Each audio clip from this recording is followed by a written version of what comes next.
What's up, ladies and gentlemen? It's me, Walter Tuomi, representing Neo Defective Gaming once again, aka Neo Defective. Today is November 4th, 2021, and it's been an interesting week, of course. Not a crazy amount of news coming out. A lot of things are happening more on the entertainment side of just movies and shows. So right now we're just going to try to keep that focus to video games. That's what we do here. We like to talk video game news. Video game news is something that I just love. So why not just keep it focused there? We centralize it and we talk about everything that's going good. All right. Now, if you guys don't know, you can find me every Monday, Wednesday, and Friday on twitch.tv/neodefective, streaming for your viewing pleasure during the demon hours, Pacific Standard Time, usually after 1 o'clock in the morning. We're a household that we have all different hours. My kids love to be up in the morning. My girl does not like to be up in the morning, but she does it because she's a great mother, and that's just what she does. Like, she is mom MVP, right? She holds the title of mom.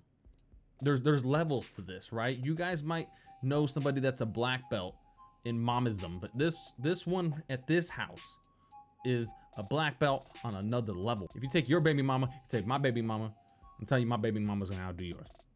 Just the way it is. I don't write the rules. I just know this. Let's get on to the news. This one coming from ARS Technica, written by Kyle Orland. Blizzard delays Diablo 5 and Overwatch 2 as the executive departs. I mean, yeah, if you saw this coming, heads had to roll. Things were happening. People were gonna start leaving. It's been less than 3 months since former Vicarious Visions head Jen O'Neill stepped up to co-lead Blizzard alongside Mike Ibarra following departure of longtime veteran J. Allen Brack. On Tuesday, O'Neill announced her sudden departure as the company continues to navigate lawsuits surrounding accusations of widespread harassment. You just can't have the current college culture permeating the video game industry. Granted, no women have ever been represented in the light in video games ever, really positively, other than a handful of experiences. And I mean, I can name a few, and I'm sure if you look them up, you can name them also.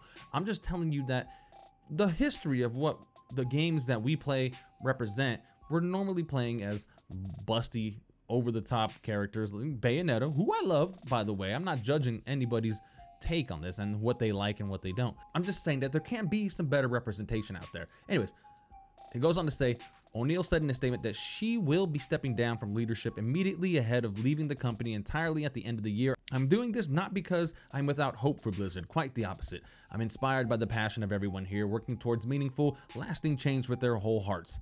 This energy has inspired me to step out and explore how I can do more to have games and diversity intersect, and hopefully make a broader industry impact that will benefit Blizzard and other studios as well.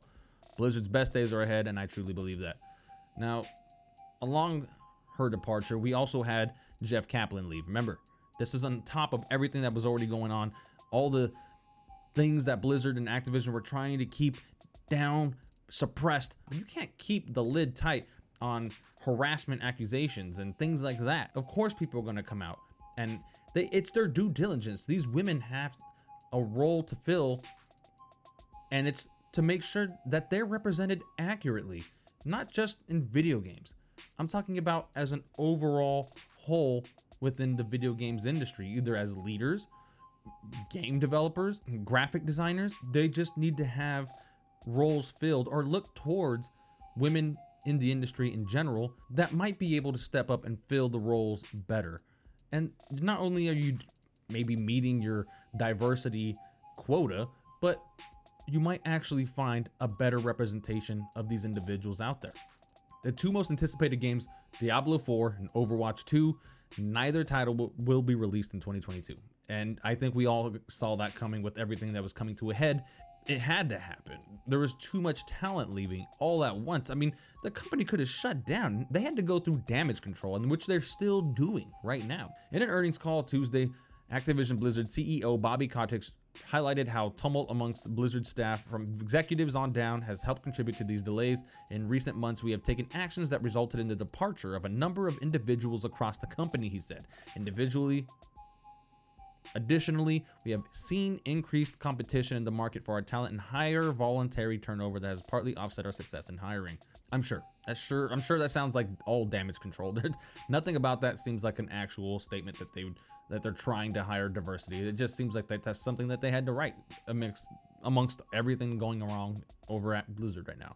So Ibarra added that while both games have made great progress and passed important milestones recently, there's obviously been a change in leadership. Extra development time on Diablo and Overwatch will let Blizzard continue significantly increasing the size of the development teams ahead of the launch, he added. Like, they say that they're making progress, and like, I believe that they're gonna make progress eventually. Like, they have to. They have no choice. They have to make sure that going forward, they can pretty much meet the demands, not just as a company, but you have to reverse what's currently going on over there. Like, whoever is spearheading the operation can actually, this is their moment, almost starting fresh, to just make the change, right the wrongs, steer the ship in the right direction, stop going against the current. But of course, Blizzard has not been doing a lot of things publicly to express that they actually like their fan base. I mean, WoW is currently having its lunch eaten over by Square Enix by Final Fantasy XIV, which I love also, by the way. You guys see that they're actually dialing things down instead of pushing things up. They're not actually trying to progress. They're just trying to keep the money flowing in and bleed these things dry until there's nothing left, and then maybe possibly move on to the next project. But it's not gonna help having this negative publicity with these women coming forward and saying what they had to do. The strength of these women need to be applauded. I mean, having a person as a top dog like Jenna Neal leaving her co-leadership because of what she thinks women's representation is lacking in the industry, and now she wants to actually uplift it. You have to commend this, all right? These are things that have to happen in whole in the video game industry, and I really hope that we see it, and I hope that it's seen publicly, not just in the background, although the background needs to happen as well too. But I'm gonna say that the future of video games is streaming. For sure, the future of video game is gacha gaming and games as a service. But also, you know, there is, maybe you can tack on a little bit of VR in there, maybe. But also, streaming, I think, is going to be the actual future. Maybe there was a certain video controller console thing that came just a little bit too soon. But Netflix has now put their name in the pot, and they are going to be adding their own service for video games. They add 5 mobile games that you can only play on Android. Okay, so let's just put that out there. This one coming from GS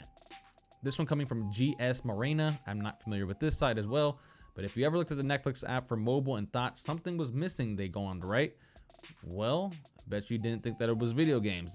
They do have these weird titles that have been coming out, such as Stranger Things and things like that, but now they're actually releasing them on a very centralized platform, an app that you can actually specifically play, that you can specifically download and play video games on their streaming service. So starting today, that's right now, people using the Netflix app for Android worldwide have access to 5 mobile games. One of them, Stranger Things 1984, Stranger Things 3, The Game, Shooting Hoops, Card Blast, Teeter Up. All you need is a Netflix subscription to play these. They have no ads, no additional fees, and no in-app purchases. The Android app on phones get a dedicated games row and games tab where you can select any game to download. While on tablets, you'll see the dedicated games row to be able to add to select games to the categories drop-down menu. Streaming video games is the way of the future. I think Stadia just did it too early. They didn't have it all figured out. They really didn't do anything as far as marketing. It was very light marketing. It was just the same commercials with the same video games over and over and over. Yes, they played good for the most part, but there was also delays. I think that lag contributed to pretty much their downfall. And it's just not an appealing, console, but everything is going to be going that way. Microsoft was ahead of its time in always being online. Nobody wanted that. Like, oh, you guys are appearing into my personal space. Get out of here. Ew, icky.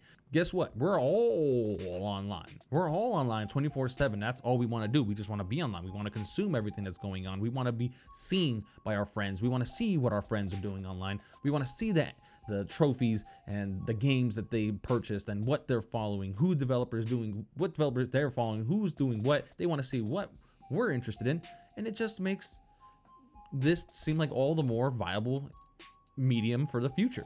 Like, I think streaming is going to be one of the #1 gaming services ever going forward. Who else gets into that? I don't even know if Stadia is going to be up that long. I mean, all track records are pretty much saying that Stadia is kind of going downhill. I don't think it's going to last that long. They're still getting game support. They're still and trying to keep the service alive, but I don't really see that happening. I don't think, if you ask any video game insider with actual journalistic ability, just the minimum of journalism capabilities, I think everybody's going to tell you that Stadia just came a little bit too early.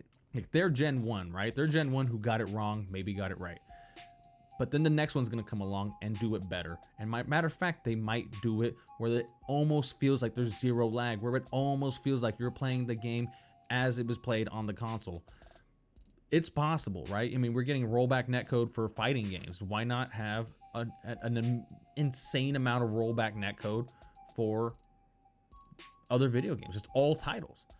If it can happen, I'm sure we'll see it. We'll see it in the future, when now that we have Google Fi coming along, where we're going to be having, 1,000 megabytes a second. Who knows what's going to be happening in 20 years from now? But more than likely, physical media is going to be a thing of the past. It already is pretty much that. People are losing their interest in having to go purchase the game and go outside, and especially amongst the COVID era. But the future really is going to be streaming video games, I personally believe. We'll see. Maybe I'll eat my words if I'm still alive in 20 years. All right, so the final thing I really wanted to touch on was free games. If you have Amazon Prime right now and you go to Twitch, guess what, guys?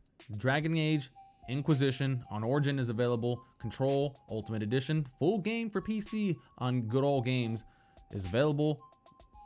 And you also have Rise of the Tomb Raider full game plus bonus content on Epic Games Store. You guys, you don't want to miss these. They're going to be available for a short time, especially Tomb Raider. It's only going to be available for another 10 days. It ends on the 14th. Control ends on December 1st. So make sure you go out and pick those up, and don't say I didn't offer you guys a good time for free, because I did, and I'm that kind of guy. Speaking about being that kind of guy, did you guys remember that I'm still doing a giveaway for a Corsair HS70 Bluetooth headset? Well, if you didn't, you can be entered, because once we get to 1,000 subs, I'll be doing that giveaway to anybody that goes and comments on the most recent video and tells me what their game of the year is. If not, just make sure you hit that thumbs up, because that's going to help me get more visibility in the overall YouTube algorithms, all right? So that does help. Thank you guys for tuning in. If you've been here before, you know what it is. Stay dirty, humans.